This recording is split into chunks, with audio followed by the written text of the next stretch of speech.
So you're out there right now, aren't you? Just kind of walking the rows of your oil palm plantation. Oh, absolutely. Yeah, your boots are deep in the dirt. You're looking up at the canopy, checking the fronds, maybe listening to the wind, and just running the math on your next harvest. Right. There's always so much to calculate. Exactly. Yeah. I mean, it takes a massive amount of physical and, well, mental energy just to keep the whole operation running. Yeah.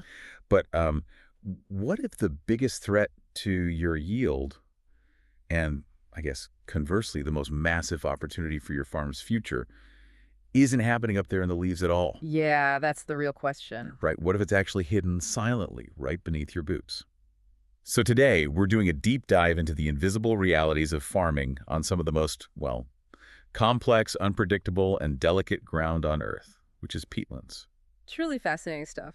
It really is. We are going to unpack the physical mechanics of what is happening under the surface and, crucially, what's going on in the minds of farmers just like you who are trying to make a living on it. Yeah. And, hey, stay tuned, because near the very end of this deep dive, we are going to reveal the exact, actionable takeaways, like the specific things you need to do on your farm tomorrow morning to secure your livelihood for decades to come. Welcome to another podcast episode brought to you by AGS Agriculture Global Solutions, where we discuss sustainable oil palm cultivation topics. It is fantastic to be here. And just to set the stage, the foundation for our deep dive today is this really comprehensive piece of research that was published back in 2026 in the Yale University Journal of Agricultural Sciences. Oh, wow. Okay. Yeah, the researchers did this massive study on, the psychological and institutional factors that drive sustainable practices in peatland agriculture. Right. And our mission today is very specific. I mean, we're not just going to read you a dry lab report. No, please no. Exactly. We're taking this dense academic study, like all the complex structural equation modeling, the behavioral frameworks, the statistical models, and we're just translating it into practical, everyday field advice. Which is so needed. It is. We want to figure out what this means for you, the oil palm farmer, who is actively managing these delicate ecosystems day in and day out. Yeah, strictly focusing on the science of the soil and the psychology of the cultivator. Right, globally speaking. Okay, let's unpack this, because before we can even begin to talk about, farmer psychology or government policy, we have to start with the physical dirt. Because, well, this isn't normal dirt, is it? Not at all. I mean, if you try to treat peatland like standard mineral soil, you are going to fail. The land will literally collapse. Wow. It's collapse. Yeah, it's fundamentally a totally different substance. Yeah. Think about standard mineral soil for a second. It's the result of geological time, right? Ground up rock, sand, silt, and clay mixed with a little bit of topsoil. Right. Stuff we're all used to. Exactly. But peatlands, on the other hand, are biological. They are essentially massive, ancient, waterlogged compost heaps. I've heard it described as like a pickled forest. Oh, I like that. Yeah, you have branches, roots, leaves, and just whole tree trunks falling into swamp water over thousands and thousands of years. A pickled forest is actually a great way to visualize it. Because the environment is completely saturated with water, oxygen literally cannot get in. Right. And without oxygen, the bacteria and microbes that would normally break down and decompose all that dead rainforest debris, they simply can't do their job. So they just sit there. Exactly. They are essentially dormant. So the organic matter just stacks up layer upon layer, century after century. Okay, so the soil you're walking on is basically unrotted wood and leaves, which I guess explains why it has such strange physical properties. It's incredibly light, right? Yes, exactly. It has an extremely low bulk density. It's highly porous. And because of the specific way it forms, it is naturally highly acidic. Aiming a low pH. Right, a very low pH. And it possesses what we call a low base saturation. In plain terms, it's naturally quite infertile. Oh. It just doesn't hold the standard macro and micronutrients that an oil palm needs to naturally thrive without, human intervention. Let me try a metaphor here just to make sure I'm visualizing the mechanics correctly. If I'm looking at a section of peatland, I shouldn't be thinking of it as typical solid ground. Definitely not. I should be thinking of it like a giant, dense household sponge that has been soaking in a bucket of water. That's a perfect analogy. But here's the obvious problem, right? Oil palms aren't swamp plants. Their roots actually need to breathe. They do. So as a farmer, my first instinct is to dig canals, open the gates, and just drain the water out of that sponge so my palms can grow. But if I just aggressively drain the water out of a giant sponge made of old wood and leaves, doesn't it shrink and turn into a massive fire hazard? I'm really glad you brought that up because that is the exact biological time bomb the researchers point out. A time bomb. Yeah. When you drain the water table too deeply, you introduce oxygen into that sponge for the first time in millennia. Oh, wow. And you wake up all those dormant microbes we just talked about. This triggers a runaway process called oxidation. Which means? The organic material literally starts to decompose rapidly. As the microbes eat the ancient carbon, they release massive amounts of greenhouse gases like carbon dioxide and nitrous oxide right into the atmosphere. Right. But what happens on a physical level, right where your tractor is driving, is land subsidence. Meaning the ground actually sinks? Like it just disappears? It literally vanishes into thin air as a gas. I mean, the volume of the soil shrinks and the surface elevation of your farm drops. That's terrifying. And I cannot stress this enough. This is irreversible. Irreversible. Wait, really? Yes. Once that ancient organic matter oxidizes, you cannot put it back. You have permanently lost your topsoil. And as the ground sinks, your palms lose their structural support. So they just fall over. Well, the soil becomes loose and powdery first. Your trees will start leaning, roots get exposed, and eventually they can just tip right over. And what about the fire risk? Because, I mean, a dry sponge made of dead plants just seems like a nightmare. Oh, it is. Overdraining leads to extreme drought vulnerability. Once peat is completely dried out, it becomes hydrophobic. It repels water. Exactly. It actually repels water. And yes, it becomes highly susceptible to devastating underground fires. Underground. Yeah, peat fires don't just burn on the surface. They burn deep down into the root systems. They travel underground. And they are just notoriously difficult to extinguish. You can have a heavy rainstorm, and the fire will just keep smoldering a meter below the surface. Okay, so draining it dry is a total disaster. But I can't leave it flooded, right? Because if the water is up to my knees, the palm roots suffocate, they can't absorb nutrients, they rot, and my yield just plummets. Exactly. If you underdrain, you get severe flooding during the rainy seasons. The root system shuts down entirely. So you're trapped between two extremes. Right. In both extreme scenarios, too dry or too wet, you restrict the plant's ability to take up nutrients and your harvest is ruined.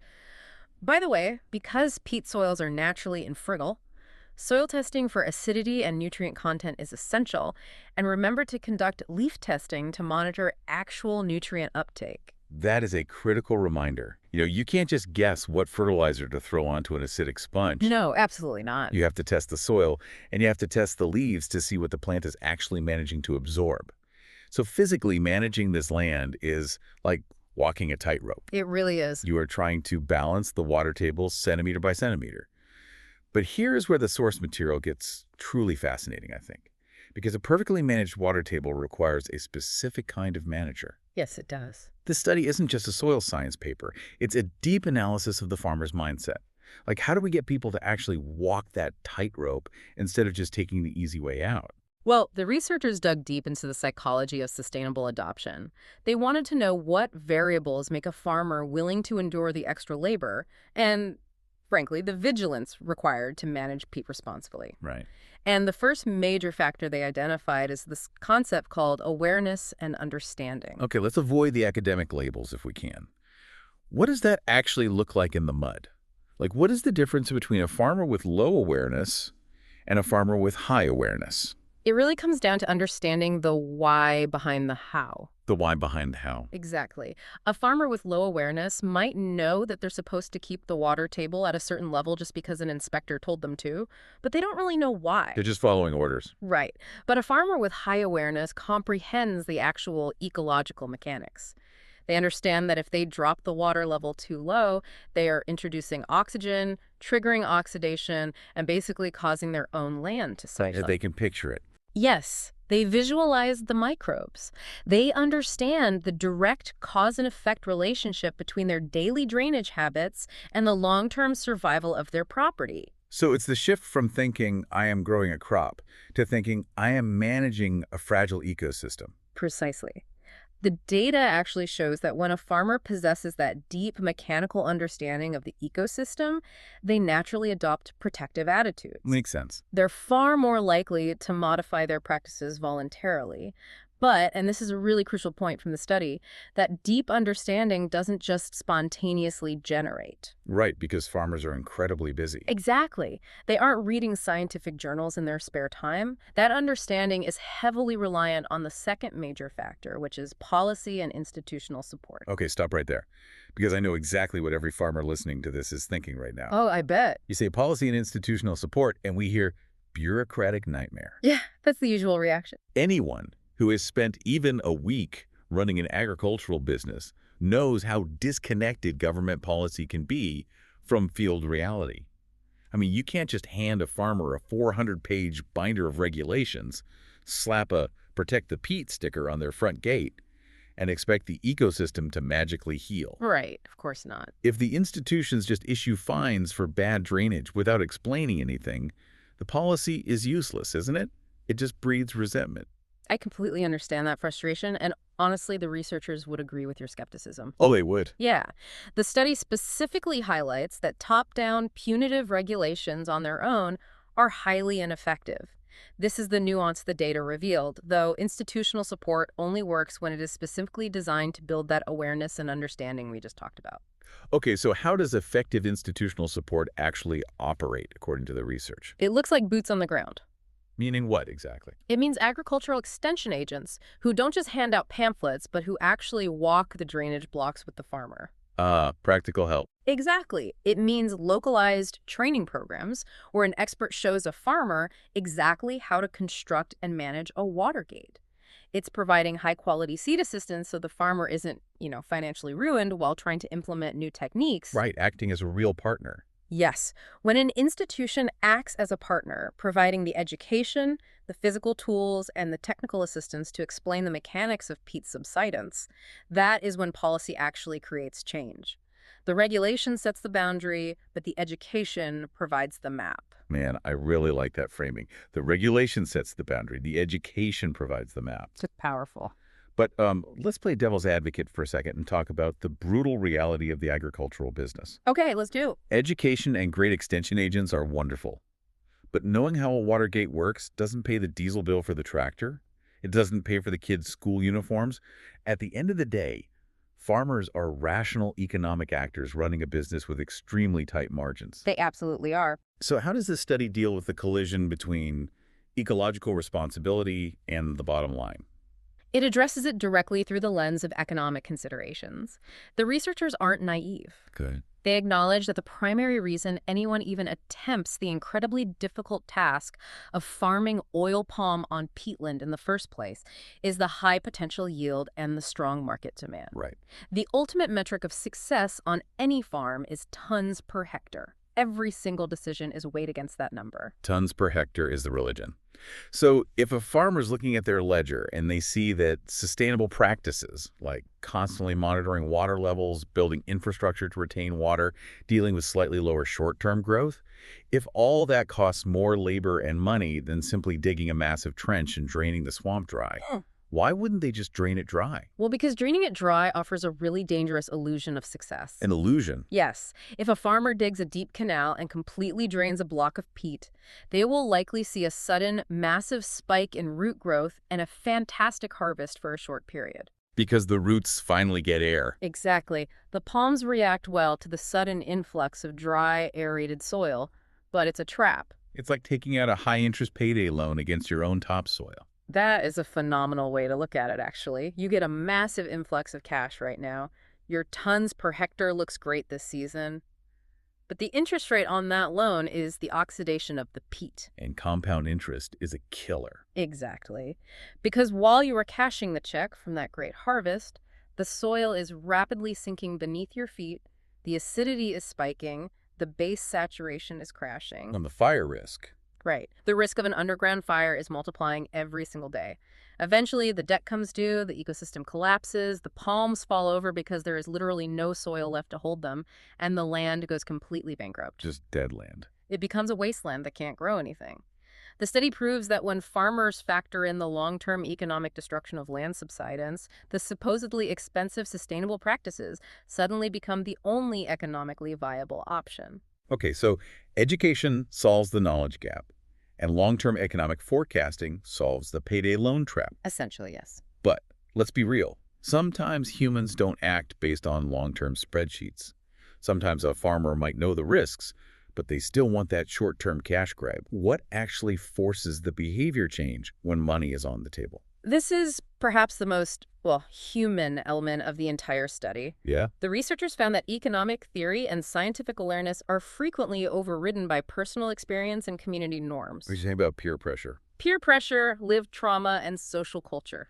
Let's start with personal experience. Yeah. You can tell a farmer about the chemical process of oxidation all day long, but it just remains an abstract concept. Right. It's just science talk. But if that farmer has personally lived through a devastating dry season fire, if they've spent weeks breathing in thick smoke, watching their neighbor's plantation burn to ash because the water table was mismanaged, that lived experience completely alters their risk calculation. Wow. So the abstract concept of environmental degradation suddenly becomes highly visible and deeply personal. Yes. They realize the threat isn't theoretical, it's existential.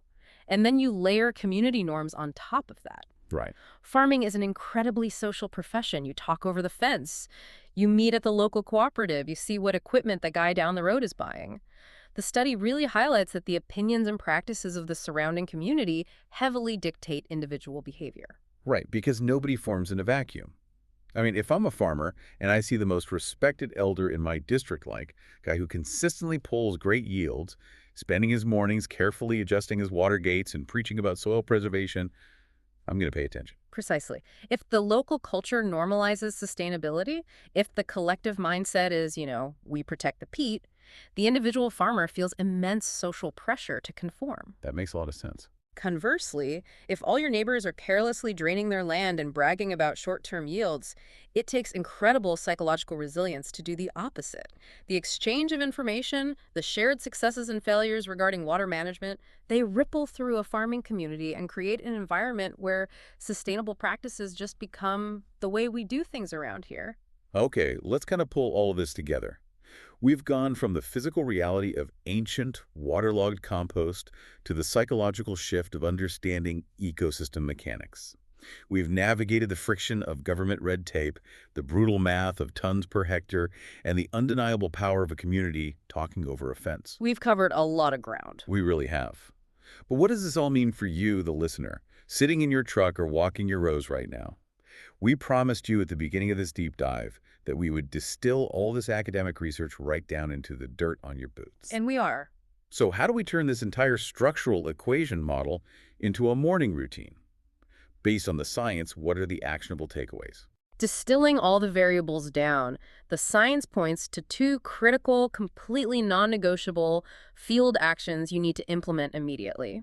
Number one, strict, active water management. Meaning no more set it and forget it with the drainage canals. Exactly. You cannot treat drainage as a one-time infrastructure project. You need to actively manage your water gates. You need to be out there measuring the water table depth in your drainage blocks every single week. Every single week. Yes. You are looking for that Goldilocks zone. Don't let the sponge dry out, or you trigger oxidation, fire, and subsidence, but don't let it flood to the surface either, or you suffocate the roots and restrict nutrient uptake. Right. That weekly physical check of the water levels is the single most important mechanism you have to preserve the structural integrity of your farm. It sounds a bit tedious, but it's the only way to avoid the payday loan trap. And action number two. Engage with your support networks proactively. Don't wait for a government inspector to show up with a fine. Good advice. Reach out to your local agricultural cooperative, your extension agents, or agronomy groups tomorrow. Ask for the latest training on watergate construction or sustainable peatland practices. Ask for the soil and leaf testing protocols. Don't farm in an isolated bubble. Exactly. Yeah. Bring the technical assistance onto your farm so you fully grasp the why behind the how. Use the resources to build that awareness, and then, I guess, share it over the fence with your neighbors to build that community culture. I like that. Before we wrap up, I want to leave you with one final, slightly provocative thought to turn over in your mind as you walk your rows today. Okay, let's hear it. When you farm on mineral soil, you're mostly just managing the plant. But when you farm on peatland, you are actually the manager of a highly sensitive, ancient microclimate.